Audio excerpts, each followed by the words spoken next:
Hello साथीहरू नमस्कार। आज हामी सोनो रिभर्स लिमिटेडले जारी गरेको आइपिओको बारेमा डिस्कस गर्न गइरहेका छौँ। आइपिओ वैशाखको 29 गतेदेखि जेठको 1 गतेसम्म खुल्ला गरिएको छ। हजुरहरूले 1 गतेसम्म जेठको 1 गतेसम्म ब्याङ्किङ समयसम्म भनेको 5 बजेसम्म चाहिँ भर्न सक्नुहुन्छ।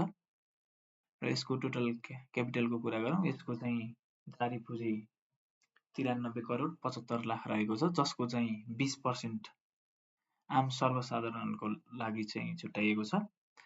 स्थानीय बासिन्दाहरूको लागि 10%, विदेशमा रहनुभएको दाजुभाइ दिदीबहिनीहरूको लागि चाहिँ 10%, सामूहिक लगानी कोषको लागि 5%, कामदार र कर्मचारीहरूको लागि 2% रहेको छ, जसको चाहिँ हामीले न्यूनतम 10 किता भर्न सकिन्छ भने अधिकतम चाहिँ 1000 किता भर्न सकिन्छ र हामीले भर्दाखेरि 1 कितालाई 100 रुपियाँ तिर्नुपर्ने हुन्छ।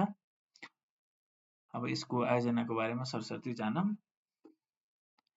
यो कम्पनीले सुपर कावेरी खोला ए जलविद्युत आयोजना जुन 13.5 मेगावाटको छ त्यसमा लगानी गरेको छ, जसको चाहिँ कुल लागत 2 अर्ब 71 करोड 90 लाख 85 हजार मात्र रहेको छ। यसले चाहिँ 1 मेगावाट प्रति मेगावाट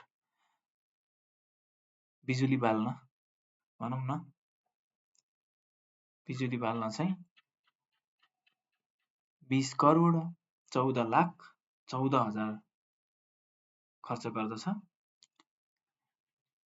यो आयोजना सरकारलाई हस्तान्तरण गर्न 31 वर्ष 2 महिना बाँकी रहेको छ। हजुरहरूले आइपिओ पर्यो भने यो कम्पनी 31 वर्ष 2 महिना चाहिँ हजुरहरूकै हुन्छ, 31 वर्ष भनौँ। अब यसको चाहिँ फन्डामेन्टल हेरौँ सरसर्ती।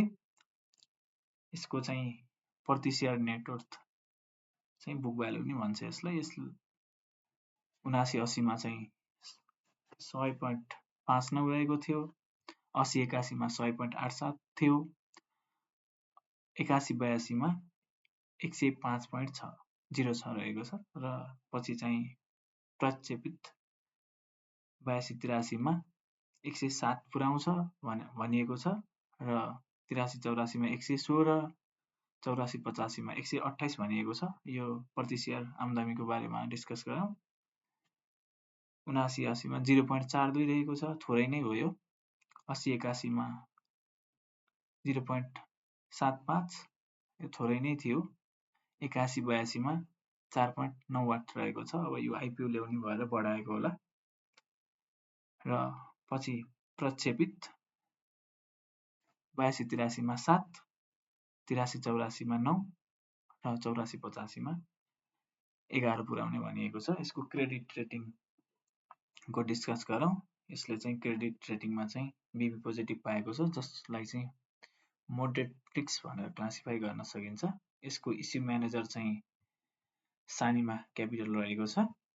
अब यसको सेयरधानी चाहिँ यहाँ हेर्न सक्नुहुन्छ, श्री मोहन विक्रम कार्की हुनुहुन्छ। त्यसपछि नेसनल क्याभिटी फन्ड रहेको छ, श्री प्रताप गुरुङ हुनुहुन्छ। 9 लाख किता रहेको छ मोहन विक्रम कार्कीसँग।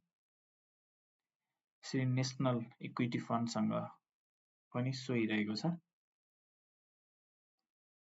जसको पर्सेन्ट चाहिँ 12% मोहन विक्रमसँग, इक्विटी फन्डसँग 12% हुन्छ, अरू चाहिँ 6% छ श्री प्रताप गुरुङसँग। उहाँहरूको चाहिँ अनुभव यहाँ लेखिएको छ। सरस्वती हजुरहरूले पनि हेर्न सक्नुहुन्छ। भिडियो लामो भयो, हस्त धन्यवाद। हजुरहरूले यति जाने हुन्छ।